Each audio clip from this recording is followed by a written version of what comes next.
In 1670, a book appeared in Amsterdam with no author's name on the cover. It was published anonymously because the man who wrote it knew that putting his name on it would make him a target. Not a metaphorical target, a literal one. The book was called the Tractatus Theologico-Politicus, and within months of its publication, it had been condemned by religious authorities across Europe, banned, burned, called the most impious book ever written. One prominent theologian described it as a book forged in hell by the devil himself.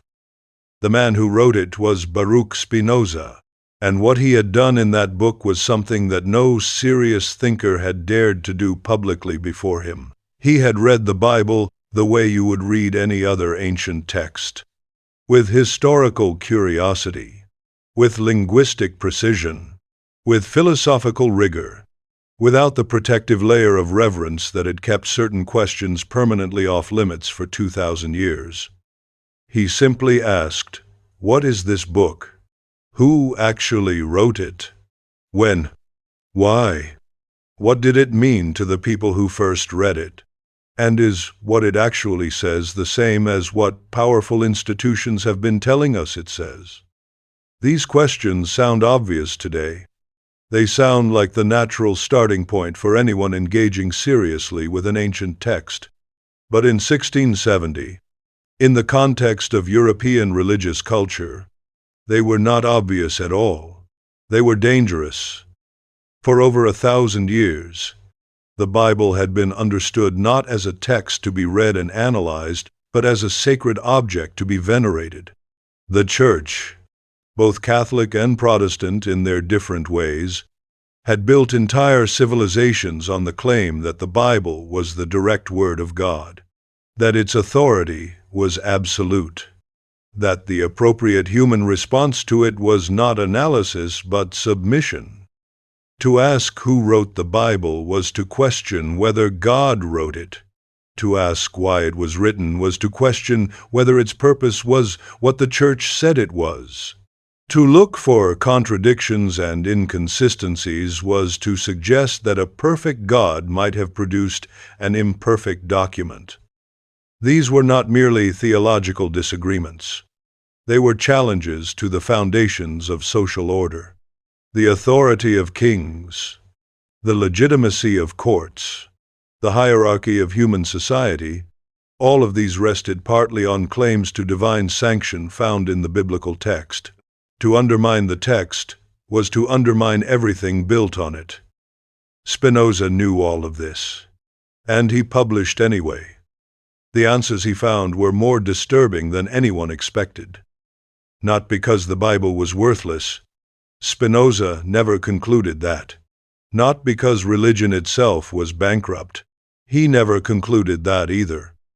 But because what he found when he looked honestly at the text itself, what he found when he traced its history, examined its contradictions, analyzed its language, was something that the religious establishment had every reason to suppress. He found a profoundly human document, written by human beings, in human circumstances, with human limitations and human agendas, a document containing genuine moral wisdom, but also a document that had been systematically misread, misused, and weaponized by institutions whose power depended on people not asking the questions Spinoza was now asking publicly. Here is my promise to you. By the end of this exploration, you will understand why Spinoza's reading of the Bible is not an attack on faith but a liberation of it. You will understand what the prophets actually were, and why that changes everything about how we interpret what they said. You will understand why miracles are logically impossible in Spinoza's universe, and what that means for how we read miracle stories. And you will understand what Spinoza believed the Bible is actually for, and how reading it honestly, without the distortions of centuries of institutional interpretation, reveals something more valuable than what most people were taught. But first, you need to understand the courage it took to write this book. and what it cost the man who wrote it.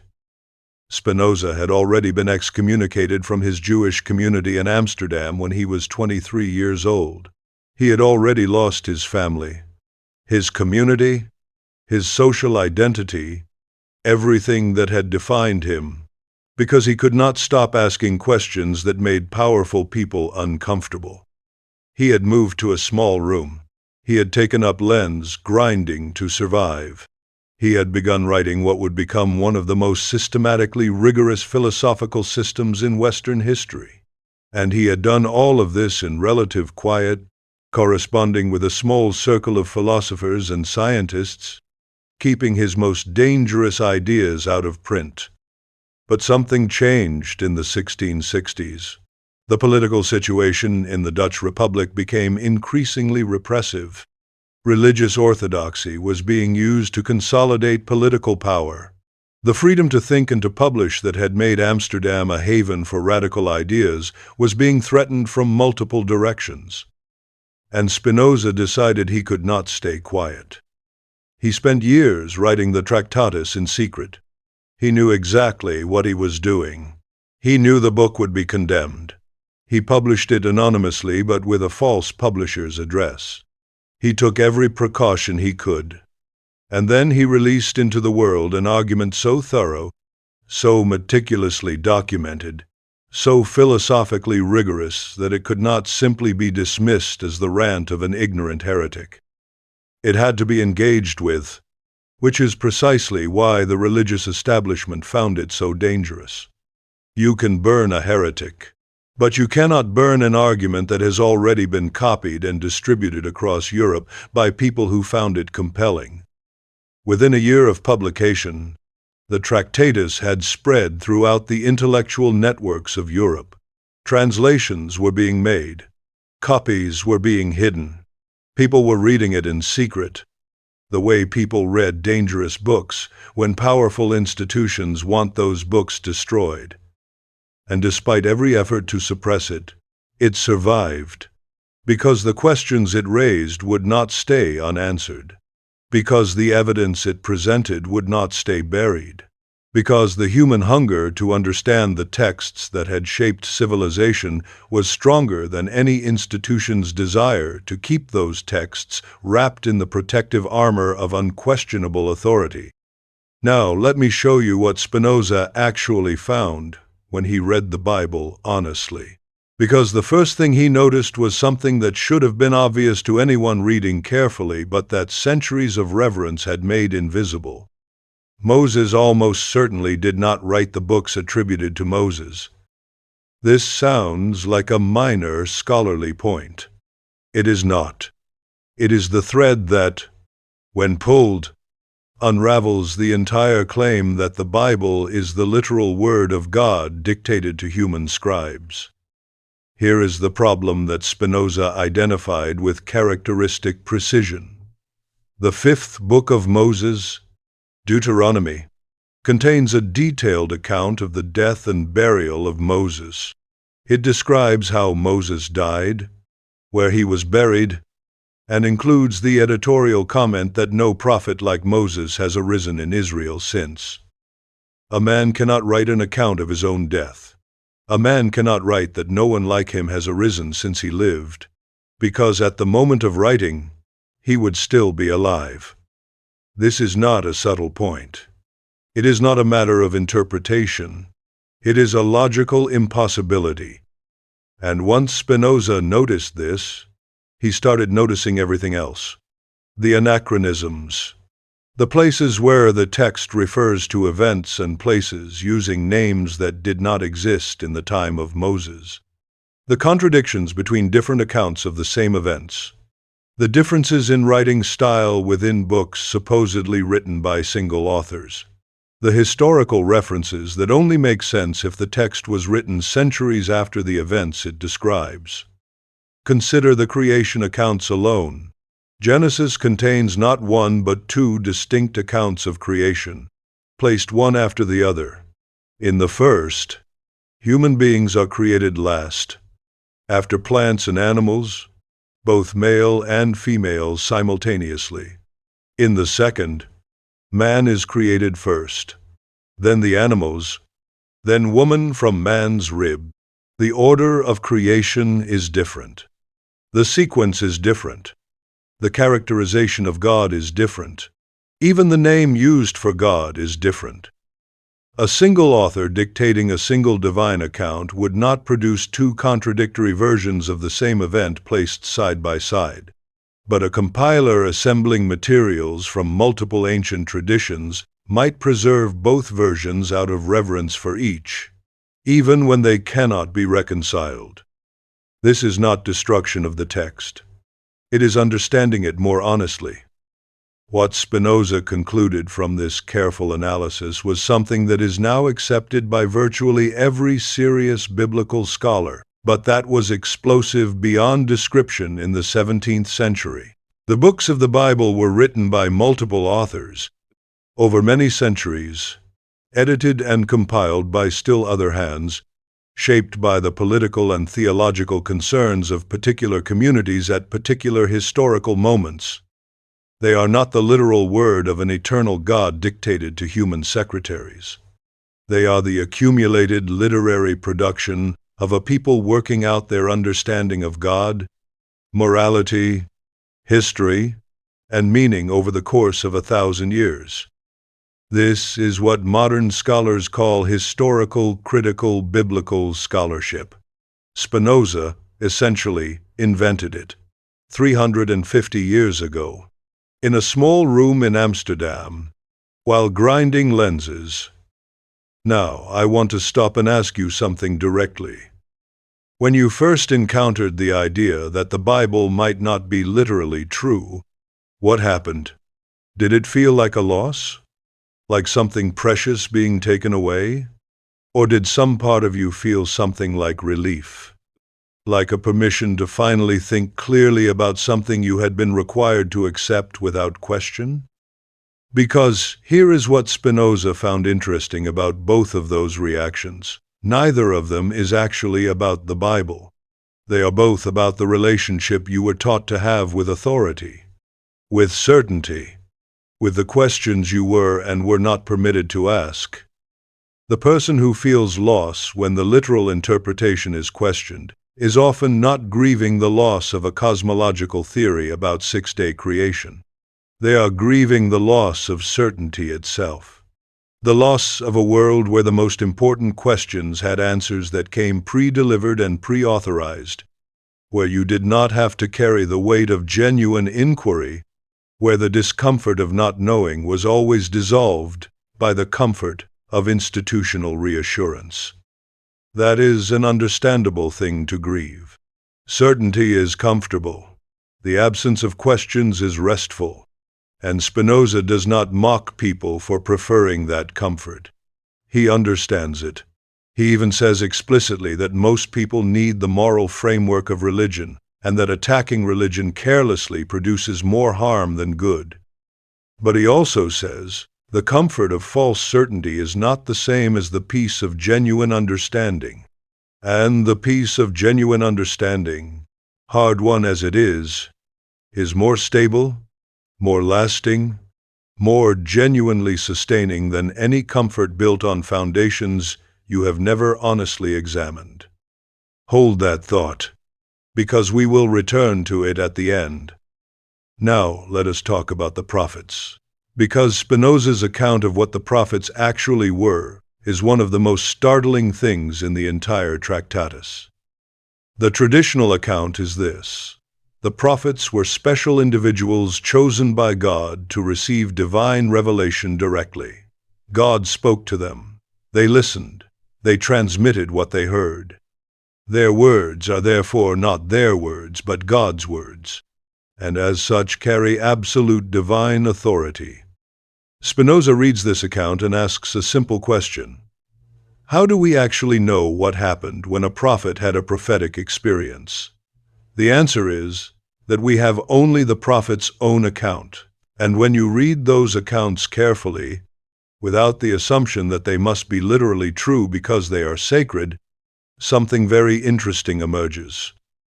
The prophets did not all receive the same kind of revelation. They had wildly different experiences. Moses, according to the text, spoke with God face to face as a man speaks with his friend. Other prophets received visions. Still others had dreams. Some heard voices. Some saw symbols and allegories. Spinoza notices that the nature of each prophet's revelation seems to be shaped by the prophet's own personality, temperament, cultural background, and historical situation. Jeremiah, who lived through the destruction of Jerusalem, received desolate and sorrowful visions. Isaiah, who prophesied in a time of relative stability, received more elevated and majestic ones. This pattern leads Spinoza to a conclusion that is simultaneously deeply respectful and completely revolutionary. The prophets were not passive receivers of divine information. They were human beings of unusually powerful imagination who experienced their own deepest insights as coming from outside themselves. In Spinoza's framework, this does not make their experiences fake. It makes them genuinely human. The prophets had real experiences of something they understood as divine contact.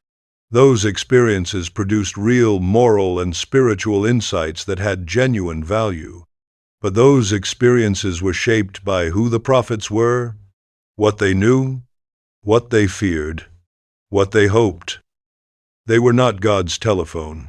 They were human beings whose exceptional imaginative and moral sensitivity allowed them to perceive truths that their contemporaries could not access through ordinary experience. And their words carry authority not because God dictated them, but because the moral wisdom they contain, when tested against human experience, proves genuine.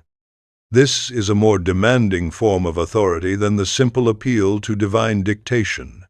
It requires you to actually think about whether what the prophets said is true. You cannot simply defer to them because they are sacred. You have to engage with them, test them, reason about them, ask whether their moral vision, their insistence on justice for the poor and the vulnerable, their critique of power that corrupts, their call to treat every human being as bearing ultimate value, actually holds up when you examine it carefully. And here is what Spinoza found when he did exactly that. It does hold up, not because a supernatural authority commanded it, but because when human beings actually live by these principles, something in their experience confirms that these principles are genuinely true. Communities built on justice are more stable than communities built on exploitation. Relationships built on honesty are more enduring than those built on manipulation. Societies that treat the vulnerable with compassion produce less suffering than societies that treat them with contempt. These are not matters of religious faith. They are testable observations about how human beings actually function when they live together. And the prophets, whatever else they were people who understood this with unusual clarity, who saw through the self-justifications of power to the human cost of exploitation, who insisted, sometimes at enormous personal cost, that there was a standard of justice by which every human community would ultimately be measured. That insight does not require divine dictation to be true. It requires only honest observation of how human beings actually live and what actually produces flourishing versus suffering. Which is, Spinoza would argue, exactly what the prophets themselves wanted. Not blind obedience, genuine understanding. Now we come to miracles. And here Spinoza's argument is not primarily historical or textual. It is philosophical, and it flows directly from the core of his understanding of God and nature. If God is nature, if the universe operates according to laws that are the expression of God's own eternal nature, then a miracle, defined as a violation or suspension of those laws, is a logical contradiction. It would require God to violate God's own nature, to contradict the eternal necessity that is the very foundation of existence. It would mean that the laws of nature are not really the laws of nature, but merely the usual way God does things, which God can set aside whenever convenient. For Spinoza, this reduces God to an arbitrary magician rather than the infinite, eternal, necessary foundation of all existence. It makes God smaller, not greater. But here is the question this raises. What do we make of the miracle stories in the Bible? The parting of the Red Sea, the plagues of Egypt, the resurrection, the feeding of the multitudes. Spinoza offers two possibilities. The first is that what was described as miraculous was actually a natural event, extraordinary perhaps, but natural, that was interpreted as a miracle by people who did not understand the natural causes involved. A strong east wind that dried up a shallow section of the sea and allowed crossing. A disease that struck Egypt but not the Israelites. Natural events seen through the lens of a worldview that interpreted everything as direct divine action. The second possibility is more interesting. Spinoza says that some miracle stories may not be intended as literal accounts at all.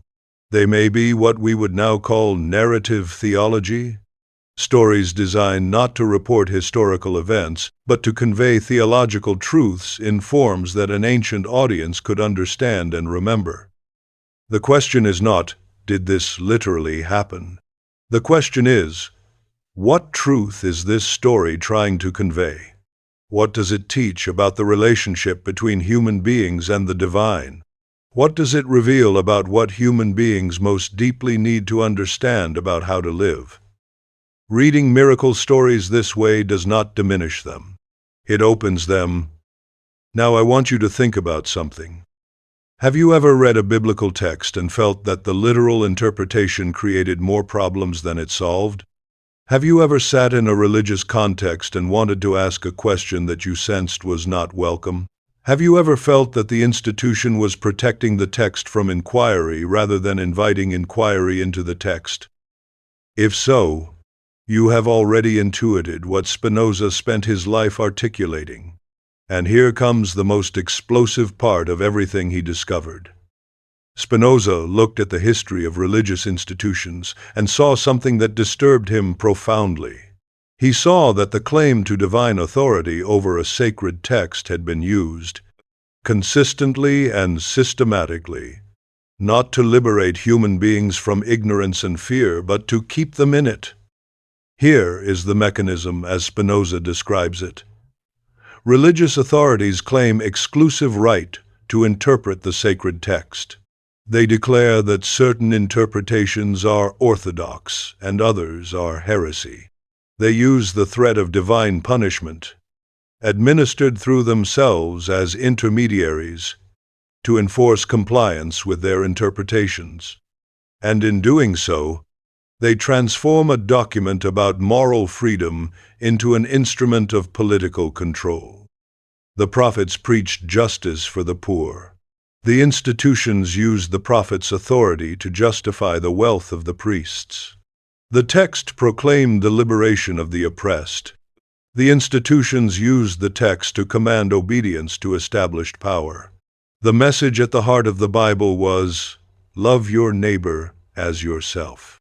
The institutions built around the Bible fought wars against their neighbors in the name of the God who commanded that love. Spinoza saw this not as an accident, but as a structural inevitability. When any institution becomes the sole authorized interpreter of ultimate truth, it accumulates power, and accumulated power tends to protect itself. Even when the individuals within the institution are sincere, even when they genuinely believe they are serving God, the institutional structure itself creates pressures that bend the interpretation of the sacred text toward whatever serves the institution's survival and expansion. This is not cynicism. It is structural analysis. And the solution Spinoza proposes is as radical as the problem he identifies. He says, the only protection against the corruption of sacred texts by institutional power is the democratization of interpretation. Every human being must have the right and the responsibility to read the text for themselves, to apply their own reason, to ask their own questions, and to test what they find against their own moral experience. Not because every individual interpretation is equally valid. Spinoza is not a relativist. He believes there are better and worse readings of any text, more and less honest engagements with what the text actually says. But he insists that the standard for good interpretation is reason and moral experience, not institutional authority. Truth does not need a guardian. Truth can defend itself against honest inquiry. And what cannot survive honest inquiry was probably not truth to begin with. This was revolutionary in the 17th century. It remains radical today in contexts where religious authority still claims the right to define what questions may and may not be asked.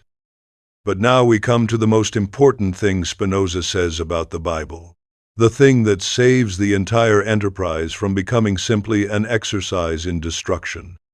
After everything he has said about the human origins of the text, about the fallibility of the prophets, about the impossibility of miracles, about the corruption of religious institutions, Spinoza asks, what is the Bible actually for? What is its genuine function? What does it actually contain that is worth preserving? And his answer is beautiful in its simplicity. The Bible is a moral document. Its purpose is not to teach cosmology or history or science. Its purpose is to teach human beings who do not have access to philosophical reasoning how to live justly and compassionately. Spinoza distills the entire message of Scripture into a single sentence that he says captures everything the Bible is trying to say. Love God above all things and love your neighbor as yourself. Everything else in the Bible, all the stories, all the laws, all the prophecies, all the rituals, all the genealogies, is the elaboration of this central message adapted for specific audiences at specific historical moments. And here is what makes this insight genuinely liberating rather than merely reductive. When you understand that the Bible's purpose is moral rather than scientific or historical, you can finally read it on its own terms. You stop forcing it to answer questions it was never trying to answer. You stop requiring it to be a cosmology textbook when its authors had no access to modern astronomy. You stop demanding it be a biology textbook when its authors had no concept of evolution. You stop using it as a history textbook when its authors were not historians in any modern sense, but storytellers working to preserve the memory of a people's encounter with what they understood as the divine. And when you stop forcing these demands on it, the actual content, the moral vision, the insistence on justice for the vulnerable, the demand for compassion, the vision of human dignity that runs through text after text, becomes visible in a way that it cannot be when you are fighting about whether the world was literally created in 6 days. The ceremonial laws of the Torah were not eternal divine commands. They were a practical system for organizing the social life of a specific people in a specific time and place. They served their purpose, but they were never meant to be the final word on how human beings should organize their collective life forever. The prophecies were not predictions of distant future events. They were moral exhortations to specific communities facing specific challenges.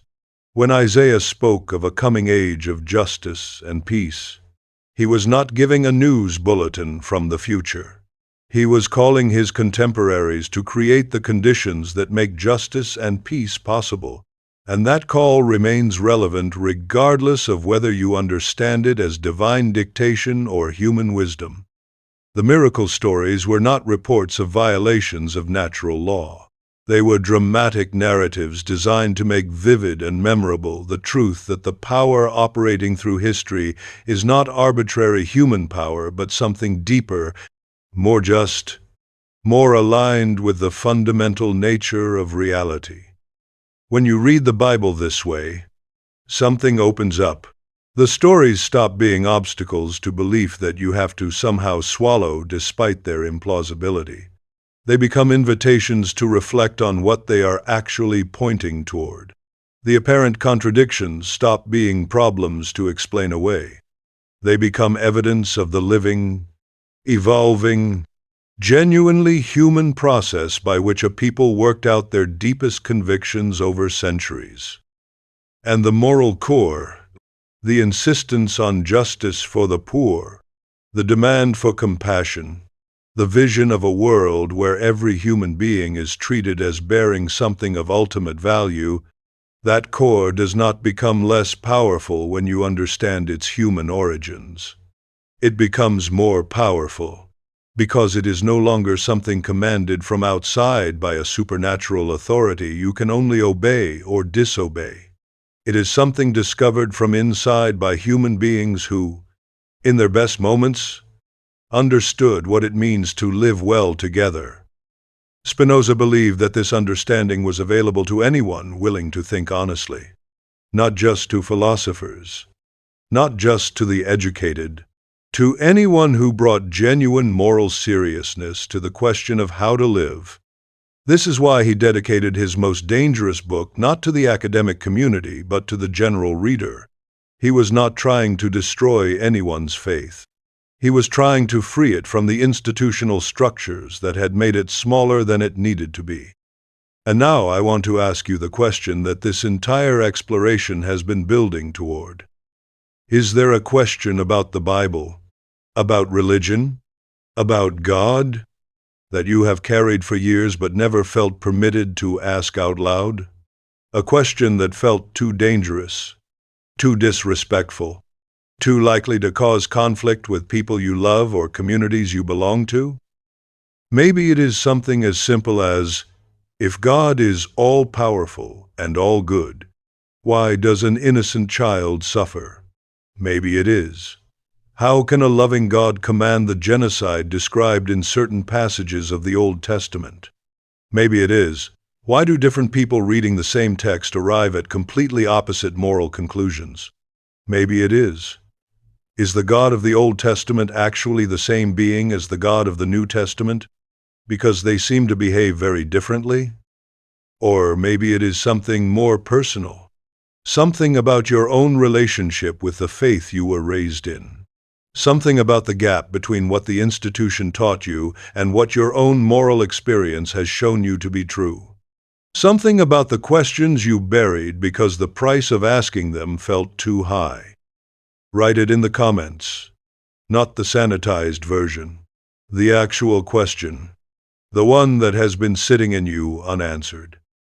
Because Spinoza spent his entire life arguing that no honest question is too dangerous. That the truth, whatever it is, can survive honest inquiry. And that what cannot survive honest inquiry was probably not worth protecting in the first place. This community, this channel, was built for exactly this kind of thinking. If you are not yet part of it, subscribe now, because the work we are doing here is the work Spinoza dedicated his life to, thinking honestly, without fear, about the things that matter most. He paid an enormous price for asking his questions publicly. He lost his family, his community, his security, eventually his health and his life. He died at 44 years old, his lungs destroyed by the glass dust of the lenses he ground to survive, having published his most important philosophical work posthumously because he knew it would be banned immediately. And what he left behind was not the destruction of faith. It was its liberation. The liberation of the genuine moral and spiritual wisdom buried inside a document that had been used for centuries as a weapon of control rather than as what it actually was. The accumulated record of human beings struggling to understand what it means to live well, to treat each other justly, and to orient themselves toward whatever ultimate reality underlies the extraordinary fact of existence. That is what the Bible is, according to the man who read it more carefully than almost anyone before or since, and who paid with his entire social existence for the honesty of what he found. Now it is your turn to be that honest, not at the same cost, just in the comments section of a philosophy channel, but the principle is the same. And if you subscribe to this channel, you are joining a community that is doing exactly what Spinoza asked us to do, thinking honestly, asking the questions that matter, and following the argument wherever it leads. Before you go, I want to leave you with the mantra that captures everything Spinoza discovered in his reading of the most contested book in human history. The truth does not need protection from my questions. It only needs my honesty. Write it in the comments, or write the question you were never allowed to ask. Both are acts of the intellectual courage that Spinoza believed was the beginning of genuine freedom. And here is something worth sitting with as you go. 350 years after Spinoza published his dangerous book, virtually everything he argued about the biblical text is now accepted by mainstream biblical scholarship.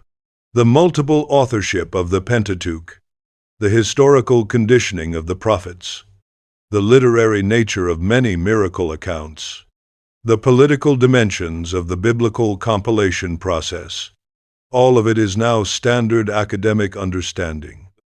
The man who was cursed and banned and burned in effigy was simply ahead of the evidence, not because he was a genius in the abstract sense, but because he was willing to ask the questions that his contemporaries were afraid to ask, and to follow the answers wherever they led. This is what happens when human beings apply honest inquiry to the things they most want to protect from inquiry. The protection always fails eventually, because the questions do not go away. They only go underground, and underground questions do not die. They wait. Spinoza did not wait. He asked. He answered. He paid the price. And in doing so, he gave us something that no institution can give, and no institution can take away: the permission to think clearly about the things that matter most. And what he found, when he stripped away every layer of institutional interpretation and institutional anxiety and institutional self-interest, was not nothing, not nihilism, not the void that religious institutions warn you will greet you if you ask too many questions. He found a document of genuine human moral seriousness, imperfect, historically conditioned, shot through with the limitations and the brilliance of the human beings who created it over 1,000 years of struggle with the hardest questions, but genuine, real, pointing towards something true. That is what the Bible is, according to the man who read it more carefully than almost anyone before or since, and who paid with his entire social existence for the honesty of what he found. Before you go, I want to leave you with the mantra that captures everything Spinoza discovered in his reading of the most contested book in human history. The truth does not need protection from my questions. It only needs my honesty. Write it in the comments, or write the question you were never allowed to ask. The question that has been living in you unanswered, waiting for a space where it would not be punished. This is that space. Because what Spinoza showed us is that the honest question, however uncomfortable it makes the people who prefer comfortable certainty, is always closer to the truth than the answer that was handed to you before you were old enough to evaluate it. The questions are not the enemy of faith.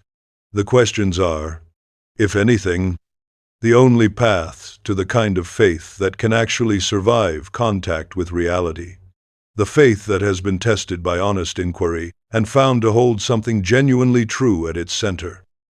If this channel is where you want to continue that search, subscribe now, and the next exploration is waiting on screen for you right now. chosen specifically to take everything you understood today one level further.